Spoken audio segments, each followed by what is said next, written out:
Bonsoir à tous. Dans l'actualité ce soir, coup de théâtre à la FIFA. Sepp Blatter, président réélu, annonce sa démission. Sepp Blatter. FIFA president Sepp Blatter is resigning from his position. L'homme qui a fait tomber la FIFA ne connaît rien au football. Il ne le regarde d'ailleurs même pas. Et lorsque la police suisse, à la demande du FBI, procède à 7 arrestations de hauts responsables de la FIFA, créant ainsi l'un des plus gros scandales de l'histoire du sport, lui dort encore paisiblement à plus de 1600 km de là, dans sa ferme au nord de l'Angleterre. Pourtant, son téléphone est en surchauffe. Dès 6h du matin, c'est vers lui que se tournent les journalistes du monde entier afin de comprendre le pourquoi du comment de ce vaste coup de filet organisé par les services de renseignement américains. Cet homme, qui a eu en premier le courage de s'attaquer à la FIFA, c'est lui, Andrew Jennings. Nonchalant, atypique. En le voyant comme ça, je suis persuadé que vous auriez jamais misé sur lui pour renverser l'organisation sportive la plus puissante du monde. Et en particulier son boss, son parrain, Sepp Blatter. Pourtant, depuis le début de sa carrière, Andrew se bat contre la corruption, les organisations mafieuses et les hommes à leur tête. Mafia sicilienne, Scotland Yard, le CIO, Jennings n'en est pas à son coup d'essai. C'est en fait un animal redoutable qui n'a peur de rien. Et il a façonné depuis des années une méthode bien particulière pour abattre ses ennemis. Alors quand il apprend dès 2021 que quelque chose de très louche se trame du côté de la FIFA, il saute sur l'occasion et décide d'en faire son nouvel objectif, sa dernière enquête, l'enquête d'une vie.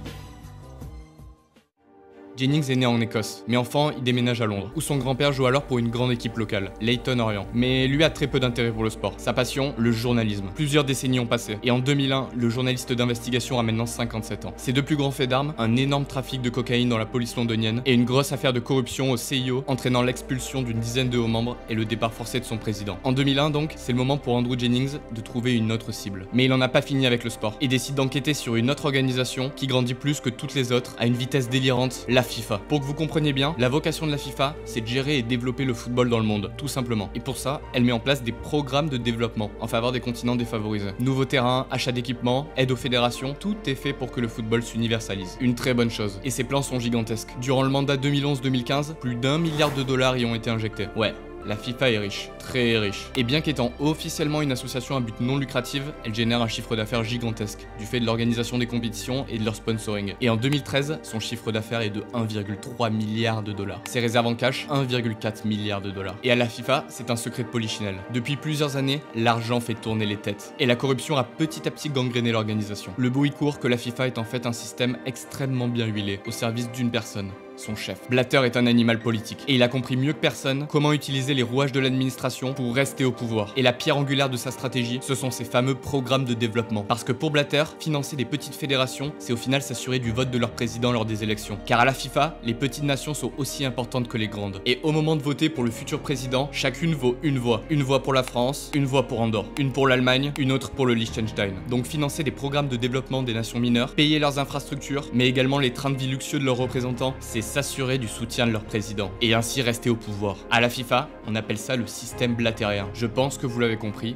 l'argent circule un peu trop. Et Andrew Jennings, tout ça, il le sait, mais il a face à lui un sacré adversaire. Sepp Blatter est un homme puissant. Homme d'appareil entré à la FIFA en 1975 comme directeur des programmes de développement, il devient très vite secrétaire général de l'organisation, puis accède au Graal en 98 et devient président. Depuis, il fait partie de ces hommes qui peuvent rencontrer absolument n'importe qui. Personne ne ferme la porte à Sepp Blatter. Et lui-même se décrit comme une chèvre des montagnes suisses. Un animal qui peut aller partout, qui ne recule devant rien et que personne n'arrête.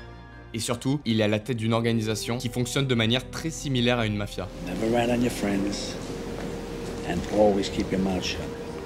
Certes, on ne tue personne, il n'y a pas de système criminel et on ne trafique pas de drogue. Mais lorsqu'il y a des problèmes, on les résout en famille. Rien ne sort. Crisis? What is a crisis? We are not in a crisis. We are only in some difficulties. And these difficulties will be solved inside our family.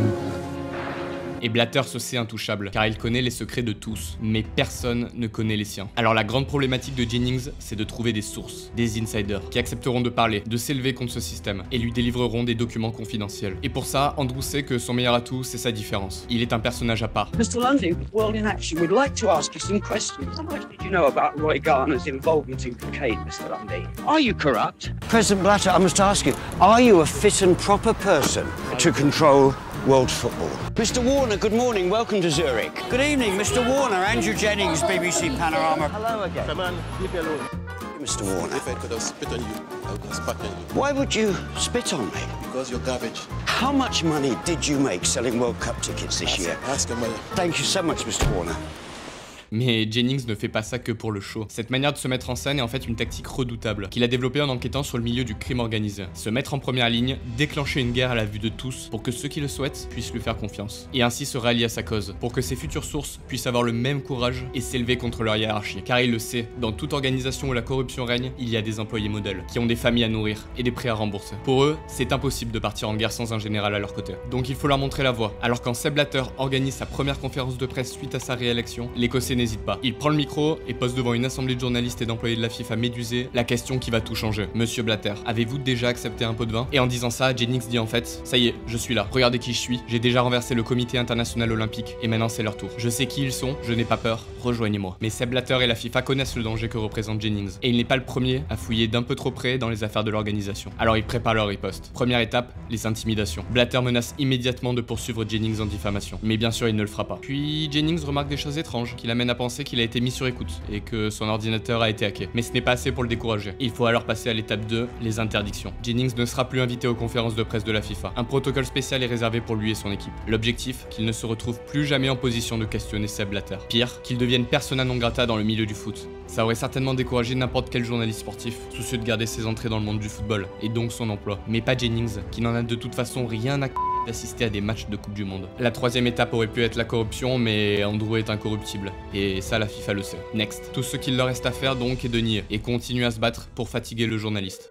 Bref, après son one-man show lors de la conférence de presse, Jennings s'est déjà fait un nom à la FIFA. Et 6 semaines plus tard, un illustre inconnu lui donne rendez-vous en pleine nuit à Zurich, en plein centre-ville, juste en bas d'un immeuble de bureau. Il ne sait pas encore à qui il a affaire, mais il sait que s'il souhaite en savoir plus sur le linge sale de la FIFA, il ne peut pas refuser le rendez-vous. La porte de l'immeuble s'ouvre, on l'invite à entrer. Puis Jennings attend, et 30 minutes plus tard, un homme arrive à sa rencontre. Jackpot, c'est un haut cadre de la FIFA, et il est venu pour lui offrir des milliers de documents confidentiels, les premiers d'une longue série. Le plan a fonctionné. Dans ces documents, des preuves du train de vie luxueux de nombreux cadres de la FIFA. Jet privé, notes de frais illimitées, bonus à 6 chiffres. Rien d'étonnant, mais ces documents apportent les premières preuves. Enfin, Jennings continue de recevoir des documents. Puis quelques années plus tard, en 2006, l'Écossais publie enfin son premier livre sur la FIFA. Carton rouge, le monde secret de la FIFA, pot de vin, vote truqué et revente de billets. Et là tout s'accélère. Les intimidations tout d'abord, et les investigations. Lorsqu'en 2009, une ancienne connaissance de Jennings, un espion, lui donne rendez-vous en plein centre de Londres. Et là 3 hommes se dressent face à lui. Accent américain, coupe de cheveux courte, uniforme. Ces 3 hommes sont des agents du FBI. Ils sont en charge du crime organisé et eux aussi cherchent à s'attaquer à la FIFA. Car récemment, les services secrets américains ont eu vent de malversations financières ayant eu lieu sur leur territoire, dans leur monnaie. Et en plus, ils se murmurent que le Qatar est en train de rafler l'organisation de la Coupe du Monde, au nez et à la barbe des États-Unis. Jennings a trouvé un allié de poids, auquel il va fournir de nombreux documents, et notamment un qui va tout changer. Une preuve de délit de fraude fiscale commis par Chuck Blazer, membre du comité exécutif de la FIFA, mais surtout américain. Jennings sait alors que l'affaire est entre de bonnes mains. Le FBI est l'organisation parfaite pour attaquer la FIFA, solide financièrement, non européenne et surtout motivée par un esprit de revanche. Il ne reste alors plus qu'à attendre.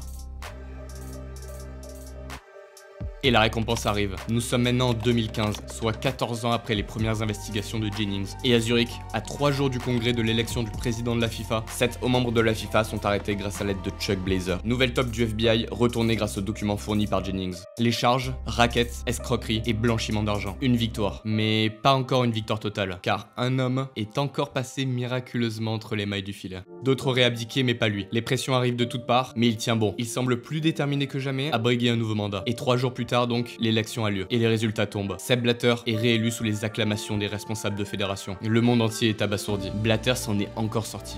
Let's go FIFA! Let's go FIFA! Thank you! Mais Andrew Jennings le sait, ce n'est qu'une question de temps. Et 3 jours plus tard, l'étau se resserre. Le bruit court que Jérôme Valk, le bras droit historique de Sepp Blatter, est également sur le point d'être inculpé. Le Suisse provoque alors une nouvelle conférence de presse, qui restera dans l'histoire. Je remettrai mon mandat à disposition lors d'un congrès électif extraordinaire. Un nouveau président pourra être choisi par le congrès de la FIFA pour me succéder. Andrew Jennings peut être heureux, il a gagné. Après 15 ans d'enquête, il aura finalement réussi le dernier coup de sa longue carrière. Un coup de maître, son plus gros, faire tomber l'homme le plus puissant de la planète football, Sepp Blatter.